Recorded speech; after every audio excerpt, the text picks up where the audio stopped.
بادشاہ ایک دفعہ ایک فقیر کے پاس شاہی کھانا لے کر اس کی خدمت کے لیے پہنچا۔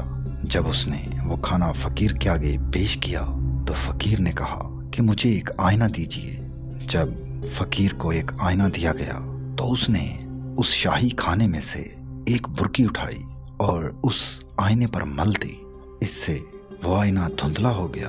پھر فقیر نے اپنے پاس رکھی ہوئی خشک جو کی روٹی میں سے ایک ٹکڑا اٹھایا اور اس آئینے پر مل دیا۔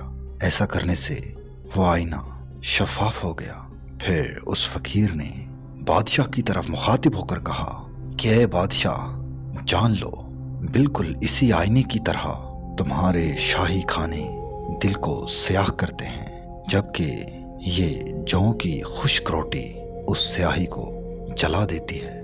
یہ سن کر بادشاہ چونک پڑا اور پھر فقیر سے کہنے لگا کہ میرے لائق کوئی اور کار خدمت ہو تو بتا دیجیے۔ فقیر نے کہا، ہاں، یہ مچھر اور مکھیاں مجھے بہت تنگ کرتے ہیں، ان کو حکم دیجیے کہ مجھے ستانا چھوڑ دیں۔ یہ سن کر بادشاہ کہنے لگا، بھلا یہ مچھر اور مکھیاں میرا حکم کیوں کر مانیں گے؟ یہ سن کر فقیر نے کہا کہ جب یہ حقیر ترین مخلوق بھی تمہارے حکم سے منحرف ہیں تو میں تم سے کس طرح کی مدد طلب کر سکتا ہوں؟ چنانچہ بادشاہ لاجواب اور مایوس ہو کر واپس چلا گیا۔